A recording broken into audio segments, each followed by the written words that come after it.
Bonjour et bonsoir tout le monde et bienvenue dans cet épisode de la version longue.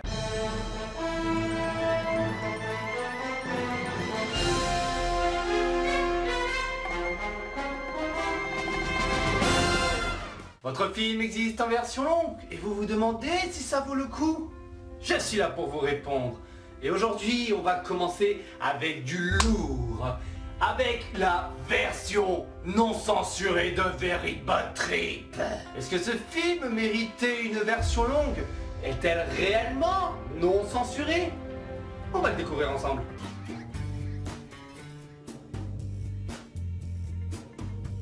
On repart à partir de la scène où Doug est dans les bras d'Alan avec son slip trop kawaii. C'est alors que le père et la sœur d'Alan entrent dans la pièce et s'ensuit la scène la plus humiliante pour Alan. Mettez-vous à sa place. Son père lui ordonne de mettre un pantalon parce que ses jambes seraient écœurantes. Mais par contre, il dit rien pour l'histoire du slip. Ah, non. C'est pas assez écœurant ça apparemment. Et pour pousser le vice un peu plus loin, il rajoute qu'Alan aurait les jambes de sa mère. Sympa le mari. Revenons ensuite à nos deux tourtereaux qui stressent de leur mariage. C'est genre normal quoi. Mais Doug stresse aussi pour son enterrement de vie de garçon, Un homme normal quoi. qui préférerait annuler pour s'occuper de l'organisation du mariage avec sa femme. Non, alors soit le mec il est devin, soit il est complètement con. Mais celle-ci n'est pas d'accord avec lui, elle lui expliqua qu'Alan avait fait ses valises depuis 2 semaines, depuis l'annonce de l'enterrement de vie de garçon. Cela prévoit à quel point, mais ce mec il est seul. Puis la scène continue où Doug part charger la voiture pour aller à Vegas, et fut interpellé par le père de la mariée qui demanda quelques précisions sur Vegas, notamment la façon d'y aller. Et je pense qu'il aurait aimé y aller aussi, mais bon après c'est qu'une théorie. Et quand Doug lui dit qu'il y va en Prius, le père dit que Vegas, en Prius, C'est de la merde. qu'il faut mieux y aller en Mercedes.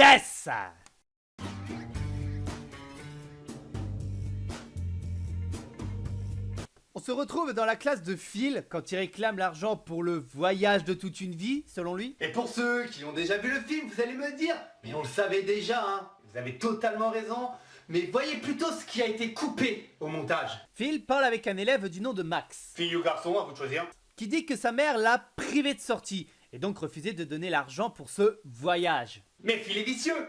Enfin, voyez plutôt. Il demanda au gosse combien il avait sur lui. Il lui répondit 20 $.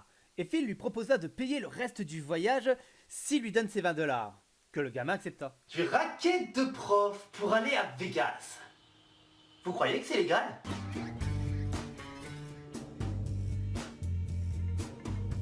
Allons maintenant dans la maison de Stu qui parle avec sa future ex-femme. Ceux qui ont vu le film comprendront. Et qui argumente sur le fait qu'il ne veut pas perdre de temps avec une stripteaseuse de 19 ans déguisée en écolière. En même temps, on peut le comprendre. C'était un petit peu trop jeune hein, pour lui. Faut mieux qu'il prenne une stripteaseuse de son âge. Et à ça, Melissa lui répond que s'il venait à le faire, Elle lui fout son poing dans la gueule. On pourrait dire qu'elle est badass, mais là, non, on est réellement dans de la violence conjugale.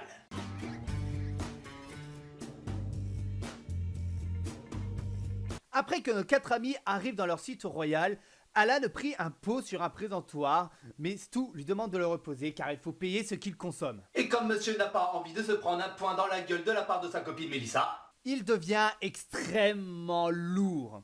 Heureusement que Phil trouve un petit stratagème pour les amendes que Alan est dégoûté à cause de Stu. ce qui a du sens quand on y réfléchit. On s'enfile blasé par l'attitude de Stu.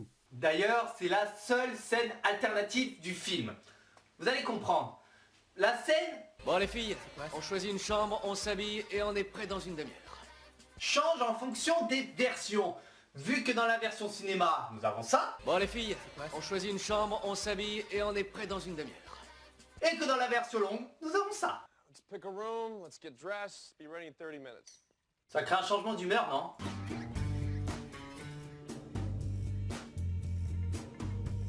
Quand les 4 potes boivent leur Jägermaster et que chacun a fait son discours, on se souvient que Phil a été coupé par Alan. Et qui ne s'est jamais demandé ce que Phil voulait dire comme discours, hein? Et ben la version longue est là pour nous répondre, et on peut dire que son discours est assez spécial. Vous allez comprendre. Il raconte que peu importe ce qui se passera cette nuit, il faudra L'oublier. Et il parle sérieusement, en rajoutant qu'il a une femme et un gosse. Ce qui est compréhensible et qui expliquerait pourquoi, si Doug n'avait pas disparu, il s'en branlerait complètement de ce qui s'était passé la nuit dernière. Et la fin de la scène ne se finit pas par « à une nuit qu'on n'est pas prêt d'oublier », mais par une micro-rallonge qui donne « à une nuit qu'on oubliera pour toujours, mais dont on se souviendra pendant longtemps ». Putain, tu m'étonnes.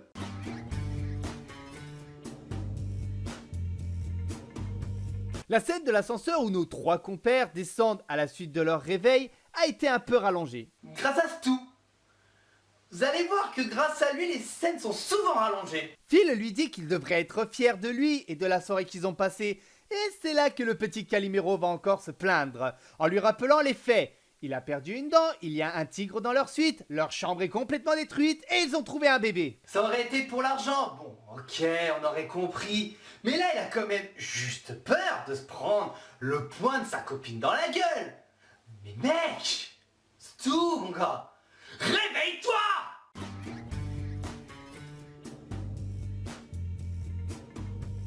Une fois à l'intérieur de l'église, si on peut dire, quand Eddie vient les voir, on l'entend parler comme un chien à sa partenaire ou employé en lui disant d'apporter le thé et des balles cava.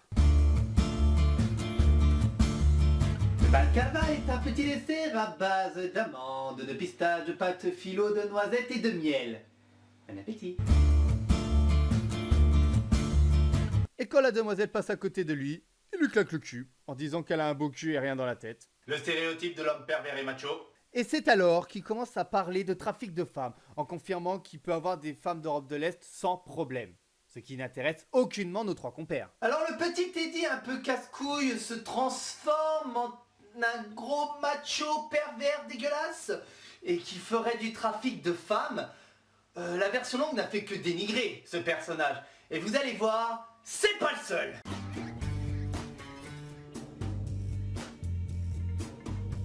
Si ce titre vous choque, attendez de voir la suite. On est au moment où Stu qui parle de faire cramer la voiture de flic. Et on voit Alan qui demande s'il peut lui donner un coup de main, que Stu accepta. Et donc par excès de colère, Phil lui demanda comment il compte s'y prendre. Avant de continuer plus loin, je suis obligé de mettre une interdiction, car jamais vous ne vous préparerez à la réponse qui va suivre.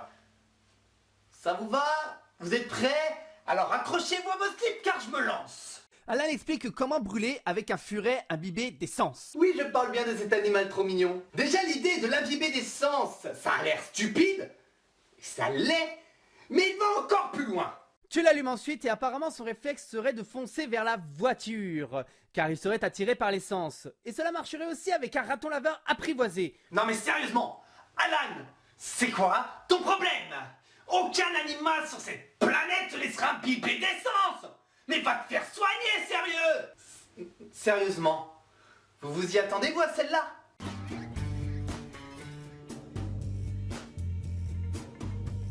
On est de retour dans l'ascenseur du César Palace, quand ils descendent le tigre avec le porte-bagages. Situation envisagée. Et si lors de leur descente, des gens venaient à monter dans l'ascenseur, qu'est-ce qui se passerait? Ben, la réponse en image. Un couple avec leurs 2 enfants entre dans l'ascenseur. Et ces 2 petites bouilles trop mignonnes vont vouloir savoir ce qu'il y a dans le porte-bagages. Le garçon décide donc de le toucher, qui fut arrêté par Alan qui lui enleva la main. S'ensuit par Phil qui dit au garçon qu'il ne voudrait pas toucher ça.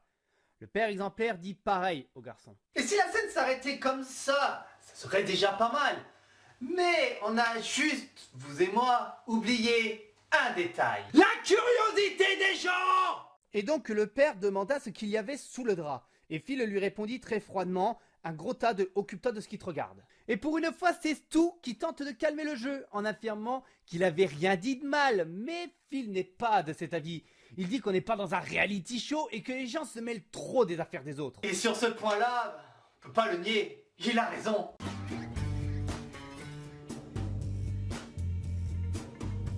Avant de commencer cette dernière scène, parce que oui, c'est enfin la dernière, je tiens juste à spécifier qu'il y a un gros spoiler lors de cette scène, enfin en tout cas pour cette version. Pour ceux qui veulent se garder la surprise, je vous mets ce petit timer pour aller jusqu'à ce temps-là de la vidéo où j'explique quoi penser de cette version longue. Et pour les autres, on va commencer. Après la chanson Fame, Doug entre dans le bureau de son beau-père qui est en train d'épier des papiers, dont un mystérieux papier jaune, et le félicite pour son mariage d'être arrivé à l'heure. Ouais. Il se renseigna de comment s'est passé Vegas et comment va la Mercedes.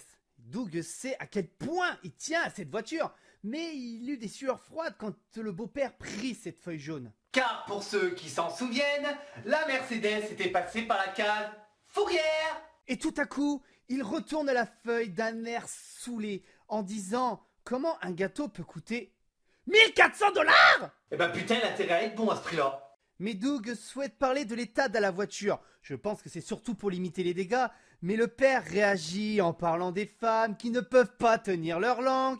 Et encore un stéréotype. Et vu que Doug devrait apparemment savoir, il lui annonce que la Mercedes est leur cadeau de mariage. À ce moment-là, nous, je pense qu'on pleurerait.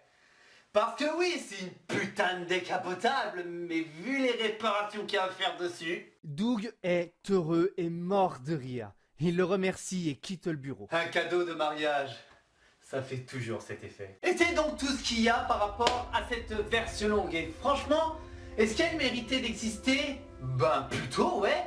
Mais elle mérite d'exister pour ceux qui ont adoré le film. Parce qu'en gros, ça rajoute une petite intrigue, dont la dernière scène. Et si vous vous êtes dit, ouais, ben cette version ne vous concerne pas. Et bien entendu, le film n'existe pas en VF. Non, il n'existe qu'en VO. Avec les sous-titrages, faut quand même pas déconner, mais vaut quand même le coup. Et si cette émission vous a plu, n'hésitez pas à nous mettre un j'aime, hein, ça fait toujours plaisir. N'hésitez pas à commenter pour dire ce que vous avez aimé ou pas de l'émission, à nous proposer des versions longues à décortiquer par la même occasion. N'hésitez pas aussi à la partager sur Facebook, sur Twitter, à nous rejoindre sur la page Facebook qui sera dans la description de la vidéo. Et pour le moment, moi, je vous laisse, je vais aller au cinéma. Et si les versions longues existent, tenez-moi au courant. Bye bye tout le monde!